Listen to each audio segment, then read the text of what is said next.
Aubameyang! Oh, brilliant! He took it first time and with devastating effect. Mo Salah. Can he finish things off here? He can. It is 2-0. And we are back. Welcome, everybody. Welcome to another show. Happy Saturday to you all. It's been a bit of a toxic week on social medias for football, to say the least, but we're not here to go into that. We're going to talk about the Premier League fixtures today and tomorrow. Big games coming up. Leicester, Chelsea, Liverpool, Arsenal, which we're going to start on, I imagine. But I'm joined by Lee and Chris, my Liverpool fan co-host. I'll go to you first, Lee, mate. How are things? I know you're a bit rough, but other than that, you all okay? Yeah, nervous, very nervous. This could be the last time you see me on social media or WhatsApp for a week or so, I think. If tonight goes badly, but we shall see.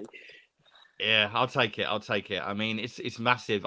I'm more confident than what I usually am going to Anfield. So Yeah. that speaks for itself. But we're also joined by Chris. Chris, back on the channel. Mate, how are things? You all right? Yeah, good, mate. Thanks for having me again. Looking forward to the next few minutes. You two, Den versus Lee. Here we go. The battle that everyone's been waiting for. Yeah. I mean, the fact that we're away. Gloves on, guys. Keep the gloves on. Fans back in the stadium. But let's start on the main topic. Lee, I'll let you go, and then I'll put my 2 or 5 pence in. But what's your thoughts leading up to this game? Obviously, you said you're nervous. A lot of the time when Liverpool play Arsenal, I think, especially at home, they feel confident. But based on the form we're on, do you believe that there is as much hype of us getting a result at Anfield as there has been today? Like, are you more nervous than usual, or do you think that we just need a wake-up call? I'm always nervous for this game, and I think it's just because of the fact the majority of my friends do support Arsenal. I think it's because of the fact of I know if we don't get a result, I know the amount of abuse I'm going to get. So that's why I get nervous for the game. In terms of the confidence of Arsenal fans, it's hard to see where it's coming from because the recent seasons it hasn't gone well for them. We've had one bad result this season, and even in that West Ham game, we weren't great, but we weren't terrible. Like West Ham scored their goals from set pieces in a counter attack. So I'm confident about getting a result, but if it don't get a result, that's what I'm nervous about. Yeah, the international break as well. Do you feel like that perhaps came at a positive time? Because a lot of people say, and I agree with them, that the worst time to play Liverpool is off the defeat. Yeah, I'm sort of I'm hoping that the team will show a reaction from the last game, and I think they will. I think they usually do. Apart from the little run they went on in like January, was it January last season, where they lost a few home games to like Burnley and crap like that.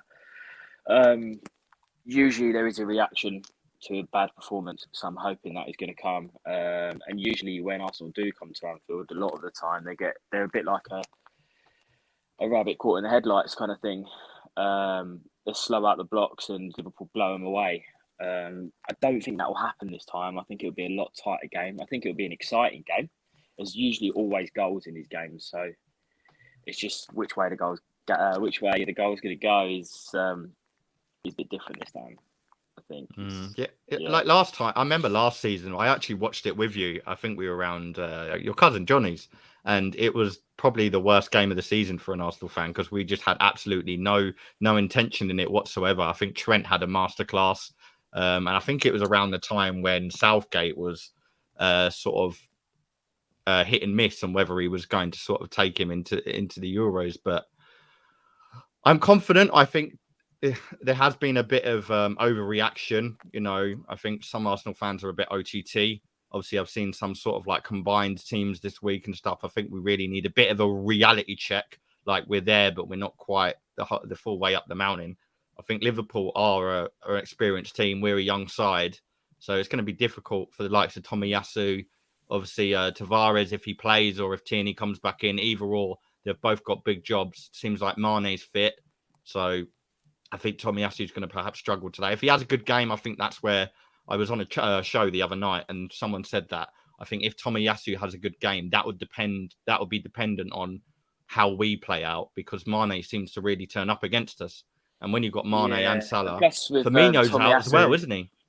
Yeah, with Tomiyasu, he hasn't played at Anfield before. You know, when a lot of players come to the league. I always remember Danny Ceballos when he first came to Arsenal, to be fair. And one of his first, it might have been like his third game or something when you played us at Anfield. And he was like, it's like the game moves at a different speed there. Like, he just was like blown away by it. So it's like sometimes when these players come to this league, it's difficult for them to adjust to certain grounds. So yeah, I think you're right in that. That could play a big part in it. But at the same time, I'm worried about our injuries. I don't even know. I have no idea. I get confused information. I don't even know who's available today. I don't know. From what I've read, I don't know. I think Robertson and Firmino are the definite absences. Yeah. Which for me, I don't think is too much of a problem for Liverpool. Not to sort of make your bubble bigger, but Tsimikas, is that how you pronounce it? Chris is on the show, so he's good. He knows the pronunciation. He's looked good this season. He's looked good this season, and I'm imagining you'll go with Diego Jota in the middle. So he's played against Arsenal before as well. To me, it's chalk and cheese. So. I think Jota and Firmino are both just as dangerous. If not, I think Jota's probably the more dangerous one, because Gabriel and White have been. Yeah, Gabriel and White have been good this season, but like you said, we haven't had that back four against the big test yet. When we played Chelsea and City, we had a few absences. But Chris, let's go to you, mate. An outside point of view. Obviously, a lot of speculation around Arsenal. 10 games unbeaten. Obviously, we've not been playing in Europe, so maybe that had a bit of an impact. You know, like we haven't got as much football to focus on. We can focus on the league. But what's your take on this game? And do you think Arsenal can get a result tonight?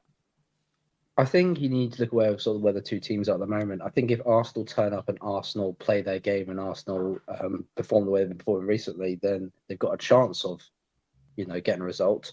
However, I think you need to look at Liverpool's key players and the ones that can really step it up. Your Salah, your Mane. If the midfield gets functioning, then I think I'm going to sway the way to opposite to where Lee was. I think Liverpool could route this if they really wanted to. Yeah, I mean, cheers, guys. If Salah decides he wants as well, isn't it? Yeah, if Salah, it's his Anfield under the lights. It's a 5:30 kickoff on a Saturday. The floodlights will be going. This is when the likes of Mane and Salah can steal the show if they want to. I mean, Jota, I think Dan, you made a good point there. I think Jota adds a bit more potency up top in the sense of it is directness in their attack. Yeah, I think he scored last year against you. Yeah. I think when Partey's available, which is massive for Arsenal, absolutely massive, because the choices we have in terms of a centre midfield at the moment are lacking already. So you don't want it would just be throwing gasoline on the fire if Partey was out as well. But it's good to know that he looks like he's fit, and I hope to God that if he's fit enough to start, he will be. I know he's an injury-prone player, but you need to gamble in these games, take no risks. And Lokonga, Maitland-Niles, El Neni, to me, I just think is a recipe for disaster when you're up against Thiago, Fabinho, Henderson, all these experienced players. But yeah, I'm hoping that I'm right in thinking it'll be a 2-1 Arsenal win. I'm just confident that we'll nick it at the end. I think it'll be a tight game, like Lee said. And I've got I think Lacazette's going to play a big part as well. He seems to sort of come to life in these big games. When we play the Chelsea, Liverpool, Tottenhams, he's one we can rely on. But let's wait and see. Lee just looks confident as ever, just there smirking, but I'm not sure. The Lacazette comment. Dan, question for Lee. How important is it with Christmas coming up now? How important is it that you stay in touch with Chelsea and the top teams going over the Christmas period, do you think? Oh, massive. I mean, the Christmas period is what sort of I'd say Christmas to January what make or breaks the season most of the time. If you come out of that period and you're still, I'd say at the end of January, and you're still near that top of the table, that's when the real sort of, I don't know, I can't think of a phrase to say, but that's when the challenging really starts. You have to get through that difficult period the games come thick and fast, and it really tests the squad. So it's very important we keep winning early on, especially as I think Chelsea got a difficult game today with Leicester. So Yeah, yeah, 12:30 kickoff. you have to win the big games to keep in touch with the top. Simple as that, really. I definitely think when it comes to Chelsea and City playing Arsenal this season, I think they could have some difficult games as well. So, apart from the fact that earlier on in the season when they obviously both beat you, but maybe when they play you again, now you've got confidence, I think you can give them problems. So, if they're going to win those games, we need to win them as well. That is the thing. Like, to me as an Arsenal fan, I don't see us in that category at the moment, at this point. A lot of people are saying title contenders. Like, yeah, we're not far off it, but we've still got a very big job in our hands. And obviously, January, I think we play Tottenham and City, and we're going to be missing 3 or 4 key players. So that's going to have a really big knock-on effect. We're going to call on young players to do a job there. We play City on New Year's Day, and then we've got Tottenham in the middle of the month. And obviously, you're without your players, but Liverpool have got enough depth, like we've just spoke of. Salah and Mane are big losses, but you're going to have the likes of Minamino, Origi. I'm not saying they're the best in the world, but they're probably better than the options that others have. I don't think we have enough depth, but I think we need to buy. Do you think you will buy in January, just before we move on to the other games? Do you think that there'll be any business made for Liverpool there? Obviously, Wijnaldum replacement was never made. A lot of people had like their maybes and doubts about that. I actually think we're missing him quite a bit, to be honest. I think it's quite clear because he was always available every game and he always put a good shift in. He wants out of PSG if you want him back. Yeah, I did read that. Yeah, because he's not starting every game, is he? So like he was at Liverpool. It was a weird move for him to go to PSG. It was a weird move, Yes, probably Barca would have been Barcelona in the mud and probably might not actually be able to register him. But gonna go sit on the bench at PSG. Sounds like a certain Milan player. I felt like there was something behind the scenes at Liverpool as to why he left, because he kind of seemed happy with the squad. The manager loved him.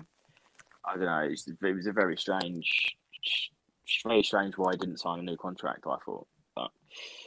But yeah, I think we've got to buy in January, definitely. We haven't replaced Shaqiri either, so we don't really have I'd say an extra wide option, which we could do with. I was talking on a space last week, and a lot of people seem to be speaking about it as well, like outside of it, of Karim Adeyemi. I can just see him at Liverpool, and I don't even know why.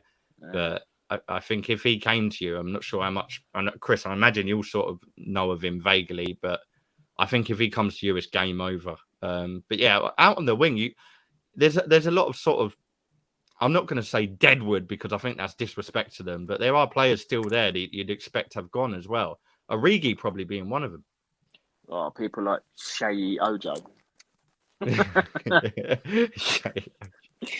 But no, anyway. you said your score prediction of 2-1, so I'm going to go 3-1 Liverpool is mine. Oh, Chris, come on, do me some good here. 4-1 Liverpool. Oh, great. All right, let's move on from that. As you were mentioning, we'll go quickly to this one, Leicester-Chelsea, which is coming up in just over an hour and a half. But yeah, Chris, I'll go to you, mate. Chelsea, they seem to really have just kept, clicking into gear this season. They haven't. Liverpool were. You were unbeaten. West Ham put an end to that. But now, 3 points at the top over City. Leicester, they've been a bit hot and cold. I don't know if I'm being too harsh on Leicester or not, because they brought Patson Daka in, I thought they would just still live up to the expectations, of last season and beforehand. But what do you think going into this game? It's sort of a now or never for Leicester to get back into winning form, and Chelsea, Lukaku's still not back. He was meant to be, but what do you think will come out of this one in the early kickoff? I think, with Leicester, they're dropping too many points to teams that should be beating, and I think I think Leicester need to go back to their ground roots and start with those victories. If they get a result today, absolutely fantastic. But as you said, Chelsea are they're just a machine at the moment. They've got a strong defence. Tuchel's built from the defence upwards. And Timo Werner seems to be filling in quite well for Lukaku, who's still out with injury. Yeah, and I think the thing is as well, like they've only conceded 4 goals. Leicester, they can score. Like we saw when we played them and beat them, but Ramsdale had like the game of his life. Other than that, Leicester probably would have nicked 2 or 3. But yeah, I think Chelsea would come away with it again here. Rodgers, he's got a big job in his hands. They're 12th in the league. Like they're going to have some sort of, they're going to have to pick up quickly because like the other teams above them are all improving. Like West Ham, they're not stopping at the moment. The top 4 hasn't really changed much in the last couple of weeks. Lee, just quickly before we move on, do you think there'll be any sort of surprises in this game at all? I think I could echo exactly what both of you have just said. I think Chelsea, as Chris has said, they're like a machine. They just don't really concede goals, and they get a couple goals themselves, and they're just so well drilled. Even with Kai Havertz up top, even Loftus-Cheek is coming in and putting in performances now. He's been missing since the World Cup in 2018, pretty much. I actually forgot about him, to be honest. Yeah, it sounds horrible, but I did forget he even played for him. He was close to joining Lazio. Yeah, he was on. I think he was on loan at Fulham last year, wasn't he? Yeah. But Maurizio Sarri wanted him at Lazio in the summer. That was quite an interesting, transfer. I think there's still a player in there, but yeah, it's like everything at Chelsea's just going so well. Apart from the fact they've just raised their ticket prices. And yeah, Leicester, I think they've been disappointing this year. Chelsea are coming off a draw to Burnley as well, aren't they? So they'll probably want to go back to winning ways because that was a shock result. And Leicester, I think it's a difficult job managing Leicester because they're not. I don't think they're one of those clubs you can expect to be challenging for the top 4 year in, year out.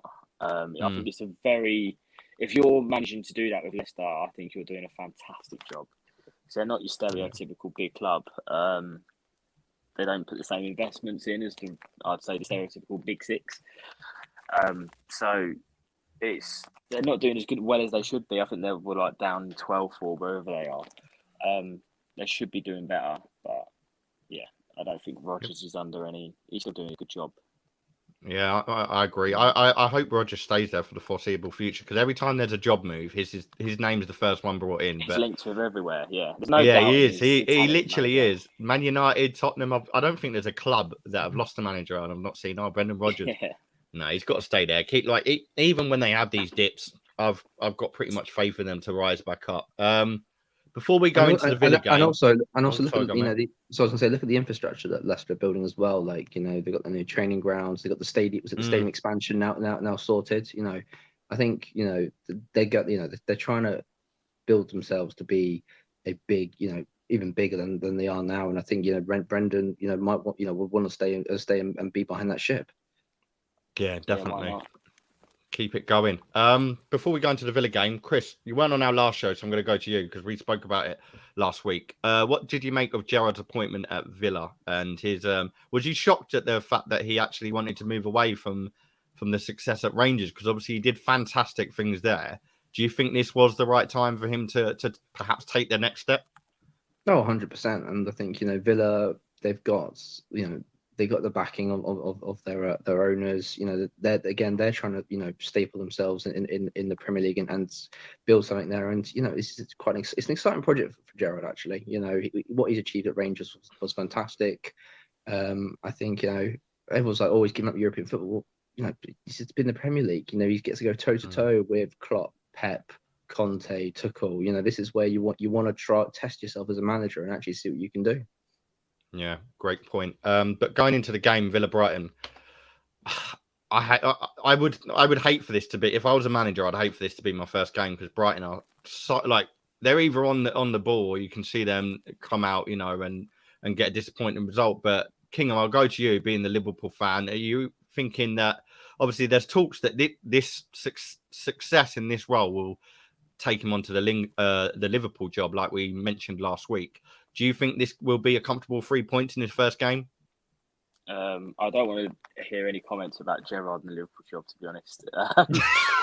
Because, do you know what? I actually saw a tweet this morning and it said something like, all this talk about Gerrard getting the future Liverpool job is just like, why are we imagining Liverpool without Klopp when we're Yeah, having such he's still got 8. This is great. what I That's what don't We're get having that as such a well. great time with him in charge. Why are we talking about when he's not going to be here? Like, just enjoy it. And that's what I'm going to do. I don't want to hear any more Gerrard links to Liverpool. But very, very difficult start.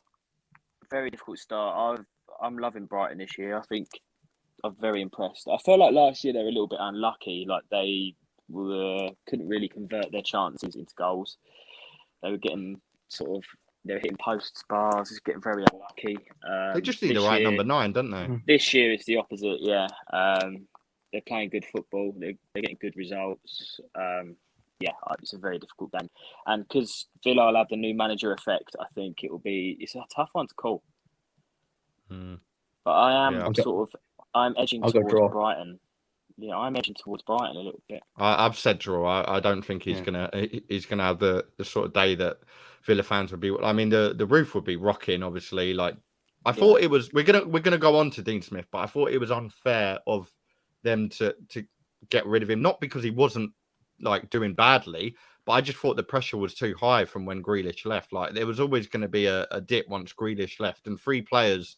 I can't remember. I can't remember who touched on it last week, but 3 players, whoever you bring in, they're not going to do what Grealish does. He did something different to what all 3 of them are doing, and one of them's not even like Leon Bailey. They've not even used him fully yet to his fullest potential. Buendia's not looked. He keeps getting injured. My fantasy team keeps suffering. Buendia's not really got going yet, so I think the pressure on Gerrard is a lot because the money that's been spent. But yeah, if you're a Villa fan, you're buzzing over it though. I think if you say Gerrard coming to manage your club, I think you'd be a little bit excited by it. Yeah, just seeing what he did with that Rangers squad. Yeah, and sometimes you just need to freshen it up. Like Dean Smith didn't. Dean Smith didn't do a bad job, but they're in a bit of a bad spell at the moment. And sometimes in football, you just got to make a change and have a fresh approach or a fresh pair of eyes. Especially 100%. With Dean Smith, I don't think he's very inspiring. I think a lot of the Villa squad he inherited was Steve Bruce's work. He done well to get him promoted and keep him in the Premier League, but because the only real new players are the front 3, really, aren't they? Like when you look at it, Watkins. He's more of a Championship manager, I think.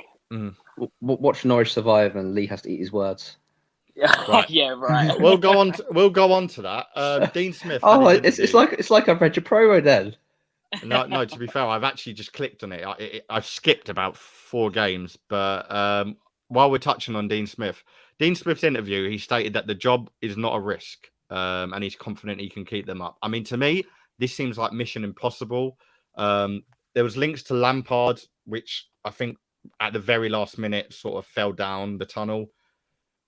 I don't see any successful Norwich here. They got a win in their last game, and then they sacked Daniel Farke, or however you pronounce his name, which I thought was bizarre. Just weird timing. Like it's just basically throwing yourself under the bus because people are going to ask questions, and they haven't got any quality in their team. There's just too much of a job in their hands. And January is not anywhere near. It's a fair play, even if he did get some sort of money to bring someone in. Who's going to want to go to a club when the writing's on the wall that you're going to go down?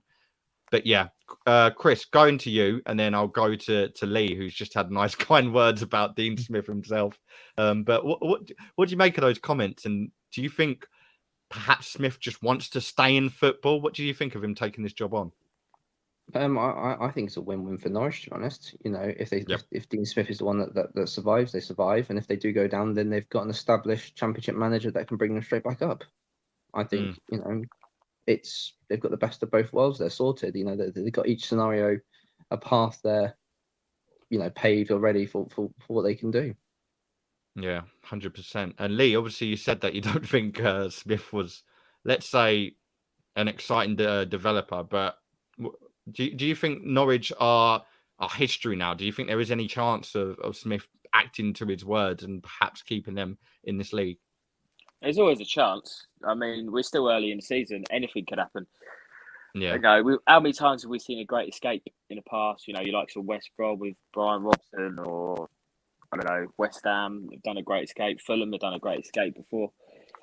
There's always hope. Like say they win today, they're probably not that far off getting out of the bottom three. I need to check the table, but yeah, I think that's the there's thing. You there's just have always to a rely on other chance. results. Yeah, I think they probably, if they had to really think about it deep down, they know they're probably favourites to go down, and they probably will. And a lot of it should be about getting the squad together for next season to try and get back up and make a better fist of it. And like a bit like Chris said, they've got a guy who's experienced in the Championship. It's a no-brainer really for both Dean Smith and for Norwich. 100%. Yeah. Whereas I think with if they're gone for Lampard, someone like Lampard, I find is at risk because I don't think he's really had any success during his managerial career. He didn't get promotion with Derby. He wasn't there. He wasn't at Derby long enough to even with like he wasn't long enough there to even be like a successor, really, was he? Because he took the Chelsea job on.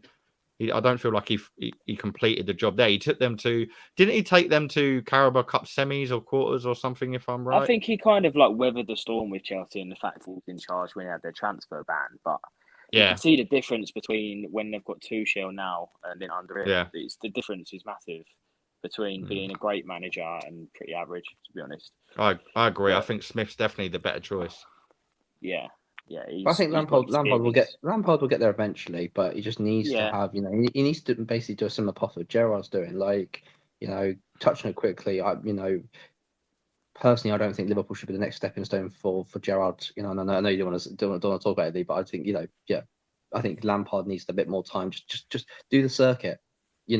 Maybe you even potentially go abroad if an opportunity arises and broaden your game that way. I think too many times, especially managers, just like to stay in their home countries. You look at, Thomas Tuchel, Dortmund, PSG, now Chelsea. He's got a wealth of experience of managing high-profile players and different styles of football at different countries. And the project he built at Dortmund, he took on Klopp's legacy to even build something there as well. So. And that's why I think Gerrard's kind of doing it the right way. He started in the under-18s, managing them. He's gone to Scotland, done 3 seasons there. He's had European football. He's managed to win a league in other leagues football. Now he's coming to the Premier League. Don't know what his next step would be there after that, but yeah, maybe Europe, like you say, Chris. It'll be interesting to see. Yeah, I mean, those two are always going to be compared, aren't they? Lampard's got a while to think about it now, though. At least he's got a while to think about it. Like now that he's not got the Norwich, he's not going to Villa. He can just maybe take his time on things and see what's the best move, because he doesn't want to end up in a situation where you're coming here, you're again failing. Because obviously at Chelsea, although he wasn't necessarily a failure, it's looked at as one. If he's going to come back here, he needs to be ready for it, and it needs to be the right move. But let's skip through these games very quickly. Because then we were talking about in our group, weren't we? No, we were talking about in our group about where does Lampard actually go? Because actually, if you look at the table and look at all the teams, you can't see everyone's stable. Yeah. Villa have just recruited. I mean, Norwich Southampton's the only one, but I don't think they're going to sack. Because they're still getting the occasional good results. So I think Lampard's treading water. I think he's going to get to a point as well when he can't keep turning down roles. Like I felt like he kind of turned down Norwich before they appointed Dean Smith. I think he did. I think the move was pretty much there, and then in the last, he ruled himself out, didn't he? Yeah, in the last, I think it was literally like the 59th minute of the 11th hour. He just turned around and was like, "Nope." Yeah. I think he was sort of like in talks, etc. He probably just knew the job was too big for his boots. I know that sounds horrific, but it is. It's the biggest challenge of them all. Newcastle, Brentford, and Burnley, Crystal Palace. Newcastle, Brentford, without Howe, he's been tested positive with COVID. Shock horror. Obviously, the fans, they would have probably been absolutely buzzing for today. First game in charge.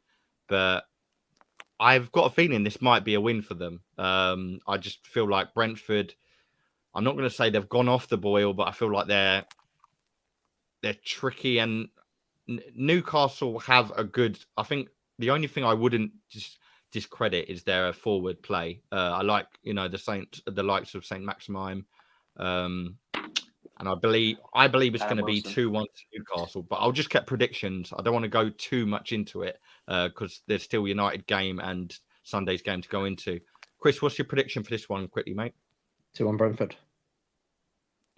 Knew you'd go the other way. Somewhere knew you'd go the other way. I don't get. I think Newcastle. Yes, they got Eddie Howe, but there's a lot that needs to do. They're like an oil tanker. You know, the turning circle is quite big on Newcastle. You know, to turn the ship around, you're going to need time and effort into it. So.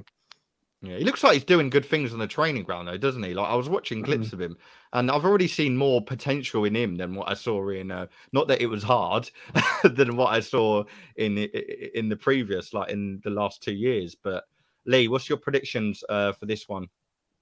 3-2 Newcastle.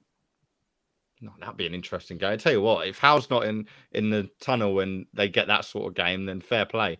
But Ollie's at the wheel. Watford United. Watford had an absolute disastrous last couple. I mean, Arsenal, I feel like we should have beat them 2 or 3-0. I was at the ground and I feel like for a one, usually you get your boring 1-0 win. It was actually a quite exciting game. But Chris, going to you again. Ollie at the wheel still seems like he's going to be here to the rest of the season. Do you think this is a turnaround for them now? It's Watford. They could hit Watford for 3 or 4, and then lose 2-0 the next week. Yeah, very true. This is the thing. This Man United team, they do one good result, and then certain pundits will claim Ollie's at the wheel. They're turning it around, and then they'll get absolutely hammered 3 or 4-0 next week. Or they got Champions League the next week as well, isn't it? So they've got a tough week. They've got Chelsea, Villarreal, and then I think they've got the young boys. So that's a very tough They've got 3 tough games after this one. Well, so what should we go with? What for Man United? Ronaldo winner. Villarreal away, Ronaldo winner, and then get trounced by Chelsea. Yeah, sounds about right. It is literally the story of Man United season. It's pick up the winnable games of a Ronaldo winner, and Ollie's at the wheel and we're turning it around, and then get smacked by a big boy. Yeah. Lee, any comments after that? But I think he's got that spot on. To be fair, it's pretty much what I mean. I've been pretty vocal about my opinions of Watford this season, and I'll just echo what Chris said. It's Watford. I think this would be like 4 or 5-0 Man United. Cool, interesting. Well, Ranieri better be. I've triple captained Ronaldo this week. Oh, okay. That speaks for itself. That speaks for itself. Actually, that reminds me. I do need to do my fantasy. So that's 1-0 Watford then win. That is, thanks, Lee. The only way I could have seen Watford getting a result here, in my opinion, well, obviously I could be wrong, but is if it was like a 12:30 Saturday kickoff. You know, the early kickoffs on a Saturday where the results don't always go to plan. But I just think, and United for some reason always seem to be better away from home than they are at home. So funny enough, if it was the other way around, actually, I would probably go Watford win. Unbelievable. But yeah, Slabhead obviously improving in the international break. Hopefully they get. Come on. Again, Albania and San Marino. I had to open the can of worms. I had to open the can of worms. No. Oh, come on. I'm not for it. I saw people saying, "Oh, England's best centre back in years" and all this stuff, and I thought he scored 2 goals against literally the worst 2 international countries in football in history. Like, I'm not even being horrible. They are. It was pathetic. The 10-0 win.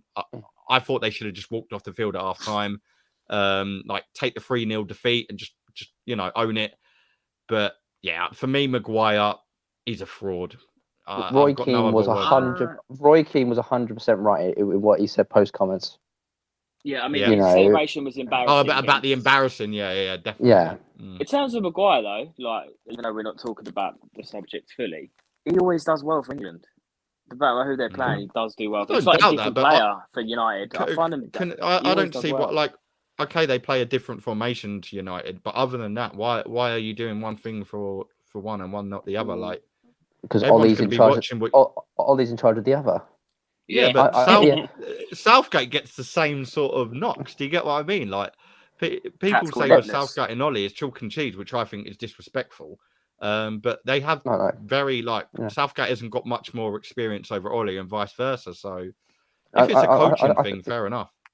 I'm vocal about how I feel about England anyway. I feel Southgate plays too, we'll say it, plays too defensively, sits back, gets a 1-0 lead, gets a 2-0 lead, sits back. For example, let's be honest, Italy are, well, I'm wearing an AC Milan shirt, I probably shouldn't slag off too much, but, Italy are in the playoffs, it's... No comment. Yeah, but it's just like, we could have won the Euros, and I still strongly believe that if we hadn't sat back on a 1-0 lead after 3 minutes, then actually we could have done it. But yeah, I think Ollie is. Do you see the comments from De Bruyne that came out on that podcast after the United derby, also the Manchester derby? Is that a 10 where minutes of training? Yeah, where basically Yeah. Pep sits down and gives them City a pep talk, pun intended, about tactics for the upcoming fixture, and they only got half an hour. And when Man United, supposedly according to De Bruyne, they only did 10 minutes because Pep just didn't know how Man United play. And I think when you've got a vision of the way you want to play and how you want to do it, that's when a player can actually find their mold and actually come to their strengths. Southgate, whether we like it or not, does have a way he likes to play of England, set up defensively, hold leads, which Maguire seems to be able to fit into. Whereas at Man United, he just doesn't know where he fits in. We saw it against Liverpool. Him and Shaw were treading on each other's toes all the time. Yeah, good. I don't know. Maybe Maguire is like. I feel like under a different manager at United, he could succeed, but he's got enough around him as well. Obviously, I know Varane's injured now, but they've always had quite a experienced back four, I would say. I think with Mike's comment, cheers for tuning in, mate. I just realised Sar's up against Wan-Bissaka, and he's been absolutely woeful this season. So yeah, I'm gonna predict 3-1 United. I'm gonna give Watford the goal based on the fact that Wan-Bissaka just don't look great. Sarr and Dennis is. I like Dennis. I liked watching him 2 weeks ago. That seems fitting, but I like him as a player. He seems pretty quick going forward. I'm going to go on to Tottenham game because we spoke about internationals, and I've got to speak about this bloody man. Unfortunately, Harry Kane. He's 4 off the record, which Lee, you reminded me actually in the group chat, because I was sort of contemplating, like, why is he not letting someone go for it? And obviously he's going for the big fish in the pond. Chris, do you think Harry Kane can find his form again in a Tottenham shirt after his display in England? Obviously, Albania and San Marino, like you said, but 7 goals he got, wasn't it? I think. Yeah. Oh no, maybe it was 6. I can't remember. I think he got a hat trick and then 4. Yeah, I didn't watch either game, to be honest. I was watching films because much more entertaining. To be honest, I think Harry Kane will recapture form, but I don't think it's because of England performances. I think it's because of one man, Antonio Conte. I think the vision he will instill in that Tottenham team. He likes having a powerful, well-drilled striker up top, and Harry Kane is his man. So I think this is the sort of game that you can actually, I think Conte can really start to pull his shape, and actually we'll start to see the fruits of what he's been trying to do. Good comment. Yeah, I hope not. Obviously, Tottenham in the mud, Conte at the wheel. That's all I want as an Arsenal fan. But it's not going to happen. Like it's just I dislike him because of what he did at Inter and Juventus. But what his vision and the way that he likes to play football, and the way that he can just get results. He's almost like Tuchel. Like it's not going to be exciting football. It's going to be 1-0, 1-0, 1-0. But Tottenham will win games. He'll get the job done. Yeah, 100%. Leeds have been so off this season as well. I think I was watching a show yesterday while I was at work, and I remember just someone saying that they could be in trouble this season, and I was like, "What? Hang on a minute." But then I actually looked at the facts and like who they've got in their team, and obviously Bamford has been injured and stuff. And I thought it's not a bad shout because, like we've said, how Norwich could survive. Newcastle, we don't know what's going to happen with them in January. They've got a new manager, new ownership. And I thought, who's next? Because someone's got to go. And my first instant thought was Leeds. But Chris is in denial. I can't see them sacking him. They love him too much. Bielsa. They won't sack Bielsa. Bielsa will leave if Bielsa. No, I meant relegation, but yeah, that as well. He's too respected for what he's done at the club. I agree with that. Lee, what's your prediction going for this one, mate? Yeah, Harry Kane to score. I think the way Leeds defend is quite often man marking. Harry Kane's experienced enough to know where to find space, and I think this could be the game he finally gets back in it. Maybe gets a goal or two. Leeds, I still find them I still feel like I can't predict what their scores are going to be. Similar to last season. But I do think Tottenham will win this one. Yeah, should be a comfortable first Premier League game I at don't home think for it'll be Conte comfortable. as well. So I don't think it'll be comfortable. I think most games you against think it'll be Leeds 1-0 like are Chris uncomfortable. has said? I still don't trust Tottenham's defence, so I'm thinking, well, I think they'll concede. So maybe a 2-1. Because I think Romero's injured, which is a huge Yeah, loss. he is. Yeah, in the international break. Yeah, I saw that. I think it's quite a 2-1. while out as well. So, I mean, I hate Eric Dyer and I hate Sanchez. So if it means them two playing, I'm all ears. But yeah, quickly before we wrap up, Wolves West Ham. I can't not talk about West Ham at the moment. Still delivering. Great result against you boys, Lee. I'll bring it up again, and hopefully we do the same. Obviously, I know Anfield's different kettle of fish, but Chris, do you think Moyes is going to get another win in this one? Yeah, I think West Ham are just playing fantastic at the moment. Their team just seems well balanced. They seem exciting. They're like, as a neutral, I'm really want to watch the West Ham games at the moment. There's something about them right now, and I think it's just nice to see, I think as a neutral, just to see someone knocking on the door of the big six and actually, upsetting the apple cart, to coin the phrase. I think it's always quite refreshing to see. Sorry, Lee, but it was good to see West Ham win against a big team like Liverpool is a big scalp, and I think can they keep it up? I guess only time can tell, really. But I think only just missed out last year, didn't they? Yeah, I think in Germany they need that second striker. I think 100%. Then again, Haller's doing absolute bits of Ajax. Yeah. I mean, for me, that is going to be the thing. What happens in January is going to determine how long this goes on, because they've got a European run to consider. For the first time in God knows how many years, they look like they're going to qualify. They've been doing quite well in it as well. Like they've beaten the likes of Zagreb, who knocked out Spurs 2 seasons back. And they got a good result against them. But I think they do need.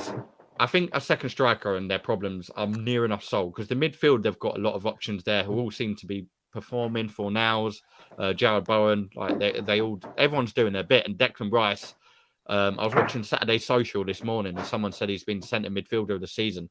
I was trying to think who's probably been one of the players this season, to be honest. Yeah, I think he's probably been both, because I can't think of a centre midfielder that's played better than him so far. I think if you take Salah out of the conversation, who's been better than Declan Rice this season? Yeah, that's facts. It's great news it for would probably England, only because be someone else in his team, wouldn't it? Like it would be maybe I'm. It does look like they might be getting Lingard as well, doesn't it? In January after yesterday. Did you see that post? I didn't want to bring it up because I hate stuff like that, but that is terrible, mate.